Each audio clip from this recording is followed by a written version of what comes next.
ગુજરાતની રાજનીતિમાં ફરી એક નવા જૂનીના એંધાણ.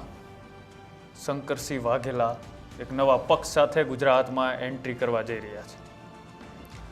કેમ બાપુને નવા પક્ષની આટલી મોટી ઉંમરે ગુજરાતમાં એન્ટ્રી કરવી પડી? આ પક્ષની અંદર કેવા કેવા નેતાઓ સામેલ થઈ શકે છે?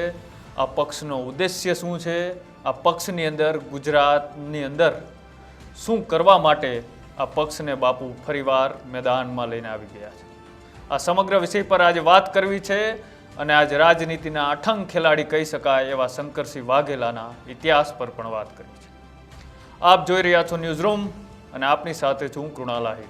80 વર્ષ જેટલી ઉંમરે શંકરસિંહ વાઘેલા ફરી વખત ચર્ચામાં આવ્યા છે અને ગુજરાતની અંદર એવા નવા પક્ષને લઈને ખૂબ ચર્ચાઓ થઈ રહી હતી. આ ચર્ચાઓનો અંત પણ આવ્યો અને બાપુએ એક પ્રેસ કોન્ફરન્સ દ્વારા એક નવા પક્ષની જાહેરાત પણ કરી. પક્ષનું નામ પ્રજાશક્તિ ડેમોક્રેટિક પાર્ટી. ભાલાના નિશાન સાથે બાપુ ફરી વખત મેદાનમાં ઉતર્યા છે. પણ બાપુની વાત કરી તો ગુજરાતની રાજનીતિના અલગ અલગ દાયકાઓની અંદર બાપુ નવા જૂની કરવામાં માહિર મનાય છે અને બાપુનો ભૂતકાળ પણ આવા રાજકીય ઇતિહાસથી રંગાયેલો છે. ભારતીય જનતા પાર્ટી હોય, જંકશન હોય, કોંગ્રેસ હોય કે એનસીપી હોય, આવી ગુજરાતની લગભગ અલગ અલગ પાર્ટીઓની અંદર બાપુએ પોતાનો પગ પેસારો કરી લીધો છે અને અનેક વખત બાપુ રાજનીતિના ચોકઠા ગોઠવવામાં પણ માહિર રહ્યા છે અને એમ કરતાં કરતાં બાપુ એકવાર ગુજરાતના મુખ્યમંત્રી પણ બની ચૂક્યા છે.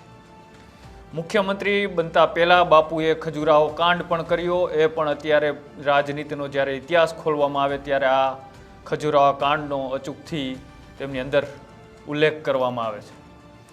તે પછી બાપુ અનેકો વખત ચૂંટણી લડ્યા, અનેકો પક્ષની અંદર ગયા અને અનેક ઉતાર ચઢાવ સાથે ફરી વખત ગુજરાતની અંદર શંકરસિંહ વાઘેલા ભાલાના નિશાન સાથે પ્રજાશક્તિ ડેમોક્રેટિક પાર્ટી લઈને ગુજરાતમાં પોતાની એક રાજનીતિ પકડ અને કયા પક્ષને નુકસાન કરશે, કયા પક્ષને ફાયદો અને બાપુનો પક્ષ કઈ રીતના આગળ વધશે તે સમગ્ર ચર્ચાઓ પણ આપણે કરીશું.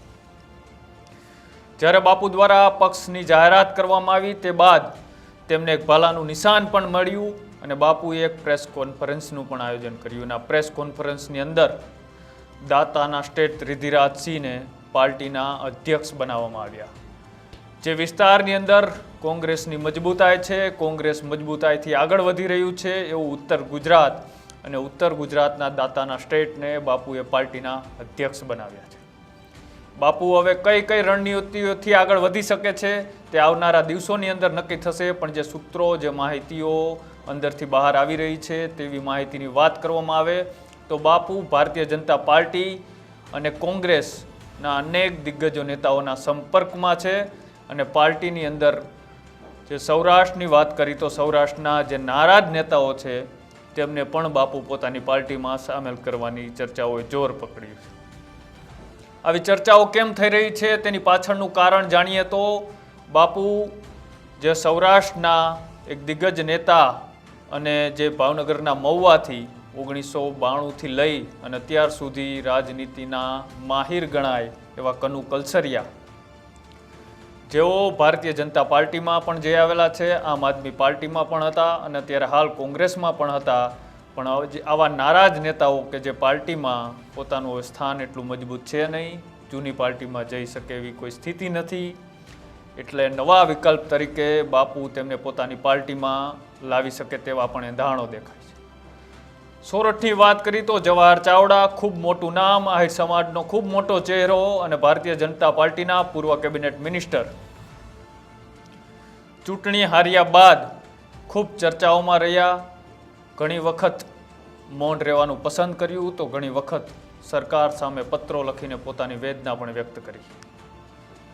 જવાહર ચાવડા માણાવદર વિધાનસભાના પૂર્વ ધારાસભ્ય અને ભારતીય જનતા પાર્ટીમાં આવ્યા બાદ ક્યાંક ને ક્યાંક પોતાનું વર્ચસ્વ ઘટી રહ્યું હોય તેવા એંધાણો ત્યાંથી દેખાઈ રહ્યા છે. ભારતીય જનતા પાર્ટીમાં તેમની જગ્યાએ જે કોંગ્રેસમાં જેમની સામેથી લડતા હતા અને હવે હાલ ભારતીય જનતા પાર્ટીમાં આવી ગયા છે એટલે હવે ક્યાંક ને ક્યાંક પોતાની પણ ટિકિટ કપાઈ જાય અને 2027ની ચૂંટણીમાં પોતાને ટિકિટ લેવી ખૂબ અઘરું પડી શકે એવા એંધાણો ત્યાંથી દેખાતા. હવે તે પણ ભારતીય જનતા પાર્ટીથી નારાજ ચાલી રહ્યા છે. કોંગ્રેસમાં જઈ શકે એવી સ્થિતિ નથી. આમ આદમી પાર્ટીનું એટલું કોઈ રાજકીય મોટો બહોળો વિસ્તાર નથી કે તે તેમાં જઈ શકે. તો એવી પણ ક્યાંક ચર્ચાઓ થાય છે કે જવાહર ચાવડા પણ બાપુની પાર્ટી એટલે કે શંકરસિંહ વાઘેલાની પાર્ટીની અંદર તેમને પણ સ્થાન મળી શકે છે. જાય કે ન જાય બીજા નંબરની વાત છે, પણ અત્યારે ચર્ચાઓએ જોર પકડ્યું છે.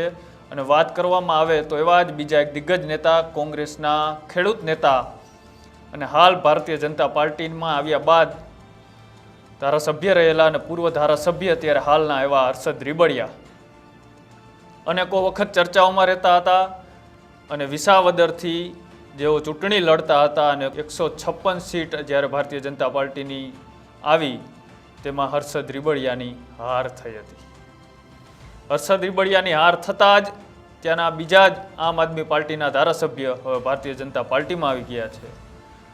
તેમની પણ એટલી નારાજગી છે કે ફરી વખત કોંગ્રેસમાં જવું કે કેમ, અને ભારતીય જનતા પાર્ટીમાં રહી અને હવે ટિકિટ મળવાના કોઈ એંધાણ દેખાતા નથી. તો એ નેતાની પણ અત્યારે ચર્ચાઓ ચાલી રહી છે. બીજા એવા નેતાઓ કે જે ભારતીય જનતા પાર્ટીમાં વર્ષોથી આ કામ કરી રહ્યા છે, કોંગ્રેસમાં પણ નેતાઓ કામ કરી રહ્યા છે વર્ષોથી આ, પણ ટિકિટ મળવાના કોઈ એંધાણ નથી અને ચૂંટણી લડવી એને ખૂબ જરૂરી લાગે છે ત્યાંના વિસ્તાર માટે. એવા નેતાઓની પણ બાપુ અત્યારે શોધમાં છે. અને સૌરાષ્ટ્ર હોય, ઉત્તર ગુજરાત હોય કે પછી દક્ષિણ ગુજરાત હોય, આવા વિસ્તારોમાંથી બાપુ એવા ચહેરાઓ ભેગા કરી રહ્યા છે જે પ્રતિષ્ઠિત હોય, ચૂંટણી લડવાની અંદર તે માહિર હોય અને લોકોની વચ્ચે તેમની પકડ હોય. આવા ચહેરાઓ બાપુ ભેગા કરવાની અત્યારે તૈયારીઓમાં છે. અને એવી 22 ડિસેમ્બરે બાપુ પોતાની પાર્ટીની અંદર મોટા કાર્યકર્તાઓ એટલે કે બહોળી સંખ્યાના કાર્યકર્તાઓ સાથે બાપુ એક પાર્ટીનું જે કાર્યાલય છે ગાંધીનગર ખાતે પણ મોટા પાયે ઉદ્ઘાટન કરવાના છે. અને આ ઉદ્ઘાટનમાં ગુજરાતના કયા કયા દિગ્ગજ નેતાઓ હાજર રહે છે તે પણ એક ચર્ચાનો વિષય બનશે. ને બાપુ કયા કયા દિગ્ગજ નેતાઓની વચ્ચે શું મોટી જાહેરાત કરે છે તે પણ એક જોવાનું રહેશે.